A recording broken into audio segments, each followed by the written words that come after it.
बिस्मिल्लाहिर्रहमानिर्रहीम। आज हम एक्सरसाइज 9.2 का क्वेश्चन नंबर 6 सॉल्व करेंगे, जिसमें हमारे पास है कि prove that A point, B point, C point और डी पॉइंट हमारे पास गिवन है। प्रूव ये करना है आर वर्टेक्स ऑफ रेक्टेंगल, यानी ये हमारे पास ये चारों जो पॉइंट हैं ये रेक्टेंगल के वर्टेक्स हैं। तो ये आपके सामने हम एक रेक्टेंगल ड्रा किए, आपके सामने देख रहे हैं ये ए बी सी डी, ये एक रेक्टेंगल की शेप है। शेप पहले समझ लेना ज़रूरी है कि रेक्टेंगल में ये देखें, ये और ये दोनों अपोजिट साइडें हैं, ये दोनों मेजरमेंट में इक्वल होती हैं और ये दोनों साइडें जो हैं ये मेजरमेंट में आपस में इक्वल होती हैं।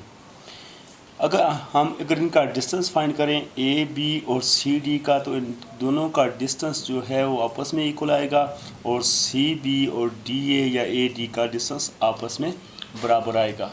तो फिर हम कह सकते हैं कि ये हमारे पास रेक्टेंगल के वर्टेक्स हैं। यानी कहने से मुराद ये है कि हम मुख्तलिफ पॉइंटों का जो है डिस्टेंस फाइंड करेंगे। अगर हमारे पास ए बी और सी डी का डिस्टेंस आपस में इक्वल और इसी तरह बी सी और ए डी का डिस्टेंस आपस में इक्वल निकल आए, तो हम कहेंगे कि ये साबित हुआ कि ये रेक्टेंगल के वर्टेक्स हैं। तो आइए इसको सॉल्व करते हैं। सॉल्यूशन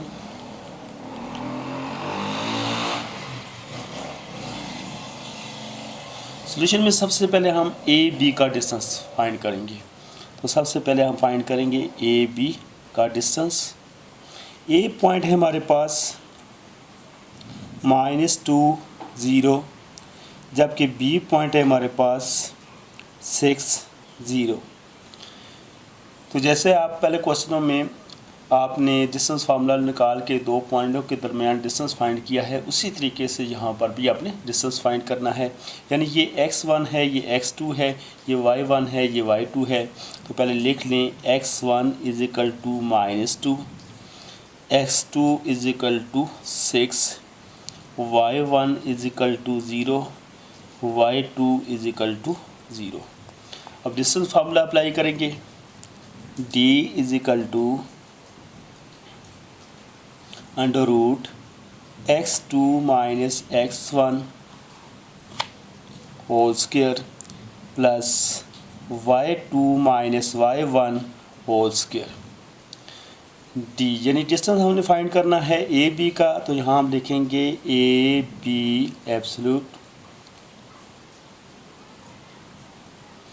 x2 की वैल्यू हमारे पास है -2, ये माइनस फार्मूले का हमने लगाया है। x1 जो है हमारे पास है 6 होल पर क्या है स्क्वायर, प्लस इसी तरह y2 जो है हमारे पास 0 माइनस y1 जो है वो हमारे पास है 0 होल स्क्वायर।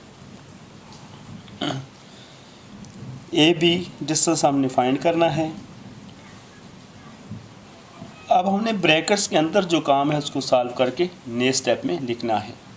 यानी -2 और -6 -8 होते हैं। सबसे पहले ब्रैकेट्स में सॉल्व करना है, उसके बाद हम स्क्वायर को सॉल्व करेंगे।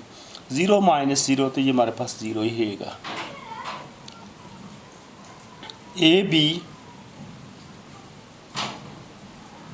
-8 का स्क्वायर है हमारे पास, तो ये माइनस से इग्नोर हो जाएगा। 8 का स्क्वायर हमारे पास 64, यानी 8 8 = 64 प्लस 0 का स्क्वायर, तो ये 0 रहेगा। तो लिहाजा ये हमारे पास ए बी = √64। अब 64 को हम जो है देख रहे हैं कि ये परफेक्ट स्क्वायर रूट है, यानी ए बी = 8, यानी 68 का जो स्क्वायर रूट है वो हमारे पास 8 आता है। इसी तरह हम जो है ये देख लिया कि आपने ए बी का जो डिस्टेंस फाइंड किया है वो हमारे पास 8 आ रहा है। अब इसी तरह हम बी सी का डिस्टेंस फाइंड करेंगे। अब बारी है बी सी की। बी सी बी हमारे पास पॉइंट जो है वो है 6 0, जबकि सी जो पॉइंट है वो हमारे पास है 6 6। बी पॉइंट है 6 0, जबकि सी पॉइंट है 6 6। उसी तरीके से हम x1 is equal to 6, x2 is equal to 6, y1 is equal to 0, y2 is equal to 6। Distance formula use करेंगे, d is equal to under root x2 minus x1 whole square plus y2 minus y1 whole square. क्योंकि हम B C का distance find कर रहे हैं तो D की जगह हम लिखेंगे बी सी एब्सोल्यूट, और यहाँ पर हम x2 x1 और y2 y1 की वैल्यू पुट करेंगे।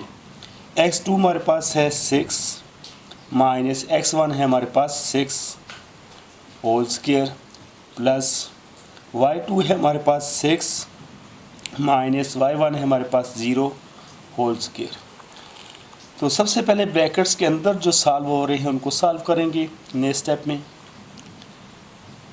तो 6 माइनस 6 तो ये हमारे पास आ जाएगा 0, 0 का स्क्वायर प्लस 6 माइनस 0 तो ये हमारे पास आ जाएगा 6 का स्क्वायर।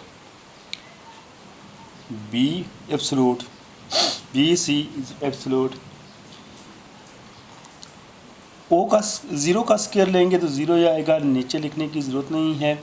आगे 6 का स्क्वायर है तो ये हमारे पास 36। अब 36 भी हमारे पास परफेक्ट स्क्वायर रूट है, यानी ये हमारे पास इसका स्क्वायर रूट आता है 6, यानी 6 6 36। तो इस तरह ये हमारे पास बी सी जो है वो हमारे पास 6 आ रहा है, ए भी हमने फाइंड किया था वो 8 आ रहा है। तो इसी तरह हमारे पास अब फाइंड करेंगे सी डी।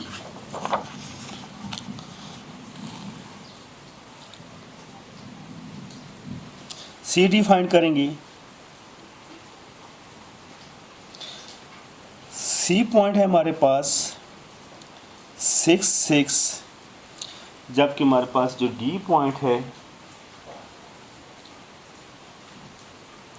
डी पॉइंट है हमारे पास -2 6।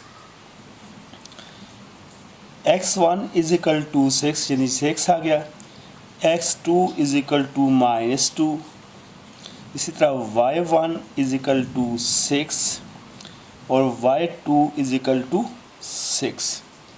डिस्टेंस फार्मूला यूज़ करेंगे, d is equal to under root x2 minus x1 whole square plus y2 minus y1 whole square.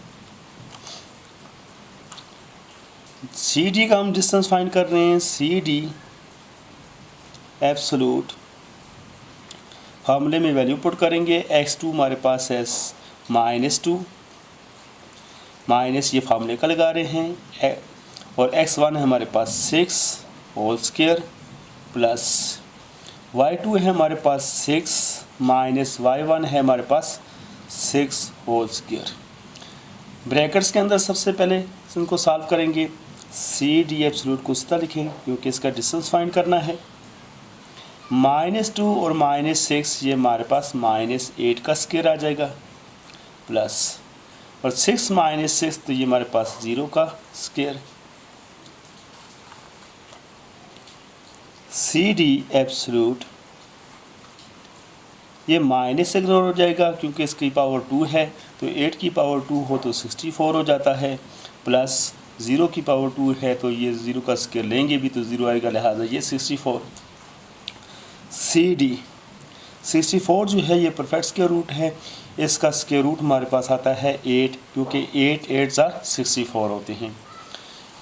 इसी तरह अब हम डी ए निकालेंगे, डी ए का डिस्टेंस निकालेंगे। डी पॉइंट है हमारे पास -2 6, जबकि हमारे पास ए पॉइंट है -2 0।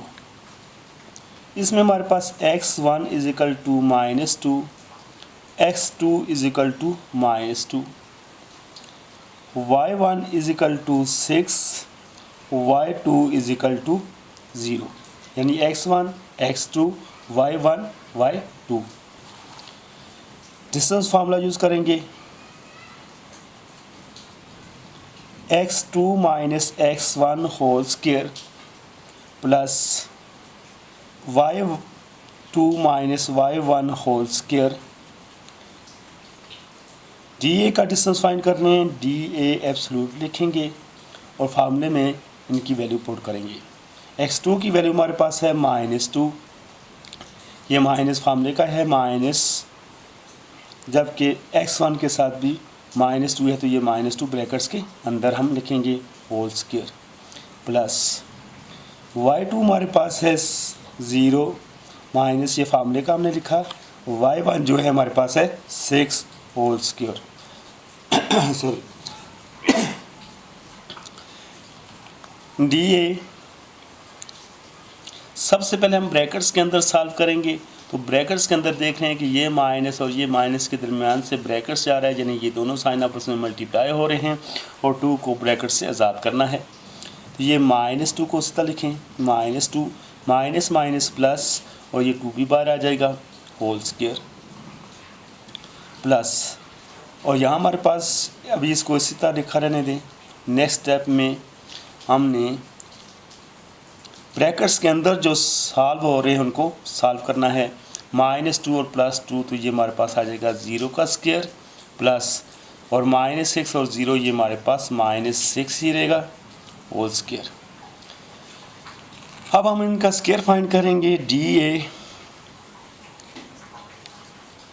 0 का स्क्वायर लेंगे तो 0 ही आएगा हमारे पास, ज़्यादा 0 का लिखने की ज़रूरत नहीं है। और ये -6 का जो स्क्वायर है माइनस इग्नोर हो जाएगा, -6 का स्क्वायर हमारे पास आ जाएगा 36। तो इस तरह हमारे पास डी ए जो है 36 का जो स्क्वायर रूट है वो हमारे पास है 6। जैसा कि आपने देखा कि हमारे पास हमने ए बी फाइंड किया, तो ए बी का जो आंसर आ रहा था वो हमारे पास आ रहा था 8। उसके बाद हमने बी सी फाइंड किया, बी सी फाइंड किया तो बी सी का आंसर जो है वो हमारे पास आ रहा था 6। इसी तरह हमने सी डी निकाला तो फिर उसका जो आंसर जो है हमारे पास आ रहा था 8, और इसी तरह हमने डी ए निकाला तो उसका आंसर हमारे पास आ रहा था 6। यानी दो साइडों का आंसर आपस में बराबर इक्वल आ रहा है, तो लिहाजा ये रेक्टेंगल के वर्टेक्स हैं। यानी आपने देखा कि ये हमारे पास A B is equal to C D and B C is equal to A D या सी डी ए या ए डी या कोई भी लिख सकते हैं। यानी हमारे पास ये आ रहा था कि ए बी जो है सी डी के बराबर है, बी सी जो है डी ए के बराबर है, क्योंकि इन दोनों के आंसर सेम आ रहे हैं और इन दोनों के आंसर सेम आ रहे हैं। जैसा कि हमने आपको क्वेश्चन के इब्तिदा में बताया कि रेक्टेंगल ऐसी जो हमारे पास शिकाल होती हैं जिसमें इसकी अपोजिट साइड आपस में बराबर होती हैं, जैसे कि ए बी और सी डी आपस में बराबर हैं और बी सी और ए डी आपस में बराबर हैं। तो अभी हमने ये प्रूव किया कि इन दोनों का डिस्टेंस आपस में बराबर है और इन दोनों का डिस्टेंस आपस में बराबर है, यानी ए बी जो है सी डी के बराबर है और बी सी जो है ए डी के बराबर है। उम्मीद है कि आपको इस क्वेश्चन की अच्छे तरीके से समझ आ गई होगी। अगर आपको हमारी ये वीडियो पसंद आई है तो इसको सब्सक्राइब शेयर लाइक ज़रूर करें। Thanks.